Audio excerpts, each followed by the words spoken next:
Bom, então vamos falar de Doctor No, o primeiro filme, o filme que começou tudo, toda a franquia do 007, toda a franquia do James Bond, e que foi um divisor de águas no gênero do thriller, da espionagem, né?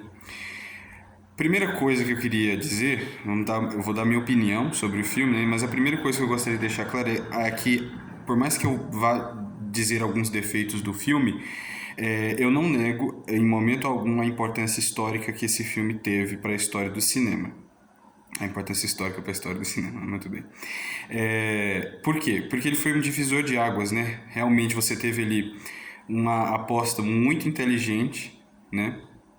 Você teve uma coisa muito arriscada de se fazer, uma coisa que ninguém esperava que fosse gerar tanto sucesso no mundo inteiro, né? Que fosse o James Bond, né? Pegou os livros, né? Do Ian Fleming e a partir deles você criou esses personagens. Você não imaginava que ia fazer tanto sucesso, né? E realmente fez, né? Espalhou para o mundo inteiro. Então, Doctor No, por ser o primeiro filme, a gente olha, por exemplo, os filmes do Daniel Craig. Eu não assisti os outros, eu tô começando a assistir agora pelo Doctor No para chegar no do Daniel Craig, que eu vi que tem uma coisa assim um pouco mais interessante. Por exemplo, o Dick Smith, não, perdão, o Roger Deakins na cinematografia do Skyfall, né? Então, assim, tem muita coisa interessante nesses novos filmes do Daniel Craig, mas esses filmes do Daniel Craig, eles não seriam o que são, não fosse pelo Doctor No em 62, né? Então, começar a falar sobre os aspectos técnicos do filme, né? Primeira coisa que eu gostaria de ressaltar é que o filme, começando a falar por uma coisa positiva, eu gostei muito da cinematografia do filme. Ela não é nada demais, não é inventiva, não é criativa, não é nada muito diferente, né? Mas ela tem alguns planos muito bem colocados.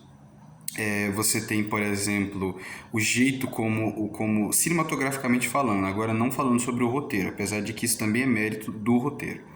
Mas cinematograficamente falando, você vai construindo a cena, ele foi construindo a cena, o Ted Moore foi construindo a cena, do início do filme até a parte que é revelada a face do James Bond, todo um movimento de câmera, né, tudo bem colocado, pra quando revelasse a face do James Bond com aquela icônica música, né, do Monty Newman, para quando fosse revelado fosse uma coisa sensacional. Da mesma forma com o próprio Dr. No, que é o vilão, né, do filme. Ela é muito boa, não tem muitas coisas inventivas, né, não é uma coisa muito nova. O próprio filme é num formato de tela muito, né, 4x3, né, como todo filme daquela época. Ele não tem um grande, né, as coisas grandes, né, porque também era um filme de muito baixo orçamento, o que é um trunfo se você for parar para pensar na direção de arte. A direção de arte, assim como a música, para mim, é uma espada de dois gumes, né, porque é o seguinte, e o roteiro também, nesse filme tem muito disso que eu vou comentar. A direção de arte desse filme, no que diz respeito a trabalhar com pouco orçamento e criar um set muito inventivo, muito criativo, é fantástico. Tanto é que o Stanley Kubrick, pelo que eu tive de informação, o Stanley Kubrick procurou o diretor de arte desse filme depois, porque ele trabalhou com muito pouco orçamento, e o final do filme ele é praticamente todo um cenário de ficção científica, né? Então, com muito pouco orçamento, ele fez um cenário de ficção científica até decente. Mas, no restante das cenas, eu acho que a direção de arte carregou demais os ambientes. Então, isso também é um problema junto da cinematografia com a direção de arte, porque os planos ficaram muito carregados, tem muita informação, tem muita coisa acontecendo ao mesmo tempo. Então, para você enxergar cada coisa no filme, para você enxergar os principais, cansa a vista, você tá entendendo? Então a direção de arte tem esse pequeno problema, a cinematografia também, porque ela alia junto com isso, mas a cinematografia é boa, o Ted Moore fez um bom trabalho, né? A direção de arte tem esse problema de ela ser meio confusa, mas tudo bem. O roteiro, como eu tinha falado, ele também é uma espada de dois gumes, e também, logo que terminar o roteiro, eu já vou falar da música, porque eu também acho que a música é uma espada de dois gumes. O roteiro, ele faz algumas escolhas muito boas, muito acertadas, por exemplo, de manter o mistério do Dr. No, a face do Dr. No até o final.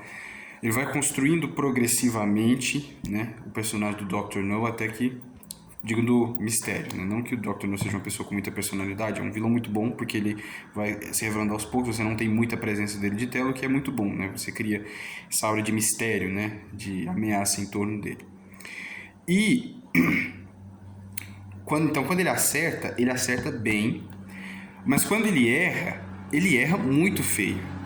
Por exemplo, um mini spoiler do filme não faz muita diferença, é aquele negócio do dragão. Pra quê? Você tá entendendo? Pra que aquele dragão? Primeiro, todo mundo sabia que não tinha um dragão, tá? Saber o que era o dragão. Aí tá, quando vai revelar o dragão, você vai esperar. Nossa, vai ser uma cena fabulosa, com lasers cortando e tudo mais, mas não é um tanque. É um tanque. Pra que você vai fazer um grande suspense na revelação de um tanque? Você tá entendendo? Não precisava. E aliás, qualquer idiota sabe que aquilo não seria um dragão. Qualquer pessoa que visse aquele negócio saberia que era um tanque, entendeu? Qualquer pessoa com 2 neurônios, se visse um negócio daquele, né? De metal, o negócio não é um bicho, não é um animal. Então, assim, isso é só um exemplo. Tem muita coisa nesse filme, tem muita decisão de roteiro que é muito imbecil. Outra, por exemplo, é colocar um monte de mulheres só pra dizer que o James Bond é mulherengo. Pegasse só uma ou duas no máximo personagens, tá, começou com a Sylvia Trent, pega uma segunda lá na Jamaica, agora fica colocando três ainda. Começou essa coisa da Bond Girl, né, com a Honey Rider. Os nomes desse filme, inclusive, são horrorosos, são pavorosos de ruins, são muito vergonhosos. Começou lá com a Honey Rider. E assim, ela é introduzida do final da história pra frente, assim, logo lá nos últimos minutos do filme, né? Quando eles já estão quase resolvendo todo o mistério, então é uma personagem inócua. Por causa talvez dessa introdução, outros personagens também ficaram muito inócuos, muito imbecis, muito inúteis, né? Na trama. Então, o roteiro tem dessas coisas. Quando ele acerta muito. Quando ele erra bem feio também, né? A música é uma faca de dois gumes, como eu tinha dito, eu falei que eu ia comentar sobre ela depois que eu terminasse os meus comentários sobre o roteiro. A música é uma faca de dois gumes, mas no sentido um pouco mais positivo que o roteiro. Por quê? Ela tem, talvez, um dos temas musicais mais fantásticos da história do cinema. O que o Monty Newman fez com essa pegada do jazz define quem é o James Bond. A atuação do Sean Connery, o jeito que o personagem do Bond foi pensado, o jeito que ele foi escrito, o jeito que o Sean Connery trabalhou ele, que a cinematografia foi dando ênfase para ele, que a narrativa foi dando, casa perfeitamente bem com a música que o Monty Newman fez de tema musical. É parecido com aquele caso de como que a música do Suspiria combina bem, como que o Goblin conseguiu encapsular bem toda a atmosfera de Suspiria. É mais ou menos naquele caso. Nesse sentido, o Monty Newman fez um trabalho impecável de encapsular a personalidade do Bond, né? Só que existe um problema com a música. Eu não acho que ela é usada em momentos corretos, o tema musical, eu digo. E quando ela é usada, eu não acho que ela é bem aproveitada. Vou dar um exemplo, falar da abertura icônica, né? É genial. Todo aquele negócio de você ter aquela gun barrel, né? Aquela visão de dentro da arma e o Bond andando, ele vira e dá o tiro, né? Na verdade, eu nem sei se é o Bond, eu não consegui ver direito, mas é um homem que dá um tiro, né? Possivelmente é o Bond, sim. Então a câmera vai vindo, né? E dá o tiro. Aquilo é fantástico. É absolutamente brilhante. Toda aquela introdução também com as luzes brilhando e o jeito que a música casa muito bem com aquela cena, né? Os títulos iniciais, né? Os créditos iniciais do filme é brilhante. Mas eles cortam para uma música da América Central, entendeu? Assim, com aquele estilo da América Central. Não casa com o jazz. Ela não corta assim muito bem. São três músicas que tem o tema, tem uma música meio América Central, né? Meio América Latina.